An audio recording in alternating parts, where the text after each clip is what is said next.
Merhaba sevgili Business Channel Türk izleyicileri, bir işkolik programından daha seslenmekteyiz sizlere. Her zaman olduğu gibi herkesi ekranları başına davet ediyoruz. Evet, bugünkü konuğumuz Projexpert Danışmanlık'tan Sayın Emel Akbaş İdikut. Hoş geldiniz. Hoş bulduk Sema Hanım, merhabalar. Merhaba. Bizler ve izleyicilerimiz öncelikle Sayın Emel Akbaş İdikut kimdir? Tanışmak isteriz. Buyurun. Tabii ki ben Emel Akbaş İdikut, 1985 İstanbul doğumluyum. Çanakkale 18 Mart Üniversitesi İşletme Bölümü yüksek lisans mezunuyum. 15 yıldır gayrimenkul sektörü içerisinde Simpaş Geo, Torunlar Geo, MR Properties, Gül Yapı gibi çeşitli kurumsal firmalarda pazarlama, proje geliştirme ve satış yöneticiliği yaptıktan sonra ekip arkadaşlarımızla beraber gayrimenkul sektöründe daha detaylı hizmet verebilmek için Projexpert danışmanlık firmasını kurduk. Burada da brokerlık görevimi yerine getiriyorum. Evliyim, 2 çocuk annesiyim. Maşallah, Allah bağışlasın. Teşekkür ederim. Evet, peki eşiniz aynı sektörde mi? Evet, eşim de mimar. O da yine 15 senedir. Ben genelde satış ve pazarlama kısmında görev alıyorum. O da şantiyelerde şantiye şefi olarak aynı sektöre hizmet veriyor. Evet. Böylece aynı sektörde çalışmanın belki de faydalarını bile görüyorsunuzdur, Tabii ki, değil mi? çok. Tabii ki, evet. Evet. Şimdi biraz da firmanız hakkında detaylı bilgi rica edebilir miyiz sizden? Tabii, Projexpert Gayrimenkul 15 yıllık gayrimenkul tecrübesiyle hem inşaat hem de gayrimenkul sektöründe yeni bir perspektif kazandırmak üzere kuruldu. Bireylerin en büyük yatırımları olan gayrimenkul yatırımlarında daha uzman kişilerce, daha ehil ve daha nitelikli hizmet verebilmek amacıyla bir araya gelmiş emlak gayrimenkul profesyonellerinden oluşuyor Projexpert Gayrimenkul. Benimsediğimiz tam kapsamlı hizmet anlayışıyla sadece bireylere gayrimenkul yatırımlarında aracılık etmenin yanı sıra gayrimenkulle ilgili her konuda mimarlarımız, avukatlarımız, mülk yöneticilerimizle ihtiyaçları olan her konuda danışmanlık hizmeti sağlayan bir ekibiz. Asıl uzmanlık olan alanımız olan projelerde ise müteahhitlere daha nitelikli, daha başarılı hem inşaatında hem satışında daha başarılı projeler geliştirmek üzere danışmanlık hizmeti veriyoruz. Evet, oldukça ciddi bir hizmet ağına sahipsiniz. Tabii ki. Özellikle geliştirdiğimiz 30 proje ve 8 bin üzerinde konutun ardından bu konuda oldukça iyiyiz diye bir iddiamız var. Şimdi gerçekten rakamlar o kadar yüksek ki 30 proje, 8382 konut, 475 ticari alan. Evet, bunlar satışına imza attığımız sayılar, gerçekleştirdiğimiz sayılar. Şimdi burada abesle iştigal olacak ama farkınız nedir diye soracağım. Az önce de bahsettiğimiz gibi biz gayrimenkul sektöründe artık alışılagelmiş düzenin değişmesi gerektiğine inanıyoruz. Biz burada bir hizmet anlayışında devrim yapmak üzere Projexpert Gayrimenkul'ü kurduk.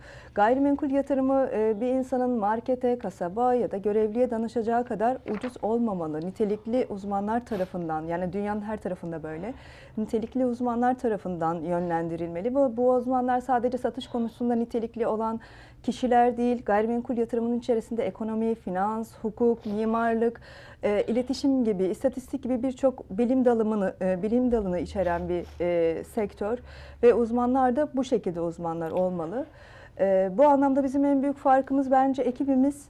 Bizim ekip arkadaşlarımız hepsi yüksekokul ve üzeri mezuniyet derecesi ve sektörde tecrübesinin yanı sıra devletin belirlemiş olduğu uluslararası seviye 5 nitelikli emlak danışmanlığı sertifikasına sahip ve az önce saydığım hukuk, finans gibi destek hizmetleri de eğitimlerini almış kişiler. Ayrıca ekibimizde görselliğin her şey olduğu bu dönemde günümüzde portföylerimizi en iyi şekilde tanıtabilmek amacıyla ekibimizde profesyonel fotoğrafçımız, art direktörümüz, avukatımız, mülk yöneticimiz, mimarımız bulunuyor. Başka hangi gayrimenkul sektöründe, hangi gayrimenkul ofisinde bu kadar nitelikli personel var ben de bilemiyorum. Bu nedenle herhalde ekibimiz bizim en büyük farkımız. Evet, gerçekten de öyle. Peki firmanızın asıl hedefleri nelerdir? Asıl hedefimiz bu sektöre yeni bir soluk kazandırmak. Daha kurumsal ofislerce, daha uzman ekiplerce yönetilen, sürdürülen bir meslek haline gelmesini sağlamak. Bu bağlamda biz de sektörün en güvenilen, en çok tercih edilen danışmanlık markası olmak istiyoruz. Evet. Neden bu işi seçtiniz? Çünkü biz bireylerin, yani herkesin en uzman olduğu işi yapması gerektiğine inanıyoruz. Bizim en iyi bildiğimiz ve en severek yaptığımız iş bu. O yüzden bu sektörü tercih ediyorum. Evet. Müşterilerinizden gelen talepler en çok hangi yönde? Son dönemde ağırlıkla yabancı müşterilere Türkiye'deki yatırımlarında danışmanlık yapmakla beraber Türk müşterilerimize de Avrupa'nın pek çok ülkesinde ve Amerika'daki yatırımlarına aracılık ediyoruz. Ama hem yerli müşterinin hem yabancı müşterinin ortak talebi doğru fiyat. Doğru fiyatla yatırım yapabilmek. Bu kapsamda da devlet geçtiğimiz Mart ayında öncelikle yabancılara ekspertiz değeri belirleme zorunluluğu getirdi. Umarım en kısa zamanda Türklerde de olur ve herkes doğru fiyattan gayrimenkul sahibi olmuş olur. Evet, bu gerçekten çok önemli. Peki bu işin zorlukları nelerdir desek bize neleri sıralayacaksınız?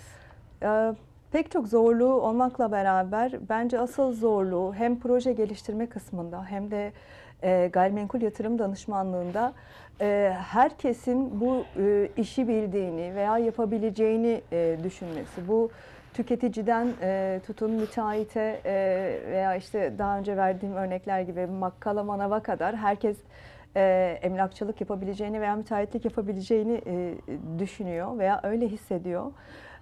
Bugüne kadar bu şekilde süre gelmiş bir süreç. Sanırım işimizin en büyük zorluğu asıl layıkıyla yaptığınızda bu işin bu kadar olmadığını gösterebilmek. Evet. Bu işin keyifli yanları? Yeni insanlar tanımak kesinlikle. Pek çok yeni insanla tanışıyoruz. Ve onların hayallerine, beklentilerine aracılık ediyorsunuz, ortak oluyorsunuz. Onlarla beraber dekorasyon yapıyorsunuz. Mesela en sevdiğim kısımlarından biri beğendiği gayrimenkulde oturup onlarla beraber AutoCAD üzerinde takıldığı noktalarda buraya şunu yapabiliriz, buraya bu odaları birleştirebiliriz.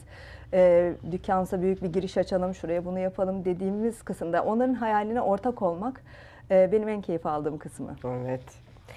Sizin en güçlü yönleriniz nelerdir desek? Bizim en güçlü yönlerimiz az önce de bahsettiğim gibi kesinlikle kurumsal duruşumuz, eğitimli ekibimiz. Yani bu işin hem teorini hem de pratiğine hakim olmuş olmamız. Kurumsallık ve vizyoner bakış açısı. Peki bugüne kadar işinizde karşılaşmış olduğunuz en büyük problem neydi ve bununla nasıl başa çıktınız? Gayrimenkulde pek çok zorlu problemle karşılaşıyoruz haliyle. Ama sanırım benim hayatımda karşılaştığım, deneyimimde karşılaştığım en büyük problemlerden biri bundan birkaç sene önce yine yöneticiliğini gerçekleştirdiğim büyük ölçekli bir projenin lansman döneminde olmuştu. Biz Türkler biliyorsunuz her şeyi son dakikada yapmayı severiz. Yine böyle son dakika satışa çıktığımız bir projede mimari departmandan gelen işte bir numarataş hatasından kaynaklı günde 650 daire sattığımız bir projeydi. Bu numarataş hatasından dolayı bu 650 satışın 200 tanesi maalesef yanlış satış oldu. O günün sonunda bütün yöneticiler artık istifa mektubunu hazırlarken ben ve mimari departmanın müdürüyle beraber sabaha kadar oturup işte o satışları doğru yerlerine yerleştirdik. Hiç kimseyi mağdur etmeyecek şekilde, müşteri memnuniyetini etkilemeyecek şekilde. Ta ki son 12 daire kalana kadar, 10-12 daire kalmıştı. Bunlar için de Yönetim Kurulu Başkanı'ndan özel bir izin alarak sattığımız fiyattan çok daha şerefiyeli dairelere geçirerek kendilerini bu yaşattığımız mağduriyetten dolayı onu da o şekilde atlatmıştık. O bir hafta boyunca eve gidemeyip ofiste uyumuştum. Hem satışların yoğunluğundan hem de bu tür hani müşteri memnuniyetini etkileyebilecek bir olayı çözüme kavuşturana kadar sanırım karşılaştığım en zorlu deneyimlerden biriydi. Evet, tam bir kriz yönetimi olmuş. Evet. Gerçekten bunda soğukkanlılıkla tecrübeyi konuşturmak çok çok önemli diye düşünüyorum. Başarı nedir sizce? Başarı bence insanın yaptığı işi sevmesi ve ona saygı duyması ile başlar. Siz kendi işinizi seviyorsanız, saygı duyuyorsanız bunu layıkıyla yapmak üzere daha çok çalışırsınız, daha çok çabalarsınız. Bu da sizi başarıya götürür. Yani kısaca sonuç değil, süreç odaklı çalışabilmek ve bunu sevgiyle yapabilmek. Ne yaparsan yap, aşk ile yap. Aşk ile yap. Aynen öyle. Bugüne kadarki en büyük başarınız neydi desek? Bugüne kadarki en büyük başarım sanırım Proje Expert Gayrimenkul Danışmanlık firmasını kurarak senelerce kurumsal olarak başladığım iş hayatıma girişimci bir bayan olarak devam etme kararı vermekti. Ne kadar güzel. Sizi en çok ne motive ediyor? Tabii ki başarı ve müşterilerimin mutluluklarına ortak olmak, kazan kazan, yani onların da kazandığı, bizim de kazandığımız karşılıklı başarıyla sonuçlanan işlere imza atmak. Evet. İşinizde hedeflemiş olduğunuz bir nokta vardır mutlaka. Tabii ki. Nedir? Hepimizin hedefleri var. Proje Expert danışmanlığın da hedefleri var. Biz de bu sahip olduğumuz danışmanlık ofisi kültürünü çeşitli bölgelere yayarak zincir bir franchise markası haline gelmek istiyoruz. Son olarak sizi izleyenlere neler söylemek istersiniz? Ben de ünlü bir Amerikan deyişiyle kapanışı yapmak istiyorum. Her bireyin iyi bir avukatı, iyi bir doktoru ve iyi bir emlakçısı olması lazım.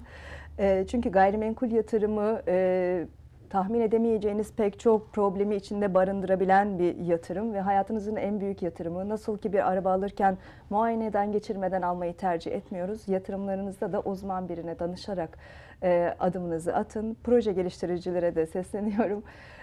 Satış her şeyin başında, yani projenin başında başlıyor. Tüm süreçte proje geliştirmeden sonuna kadar mutlaka profesyonel birinden destek alın. Sadece hayale dayalı projeler olmasın sonucumuz. Biz de çok teşekkür ediyoruz katılımınız için Ben ve vermiş teşekkür olduğunuz ederim. bu kıymetli bilgiler için. Tekrar hoş geldiniz, sefalar getirdiniz programımıza. Çok teşekkür ediyorum. Sağ olun. Sağ olun.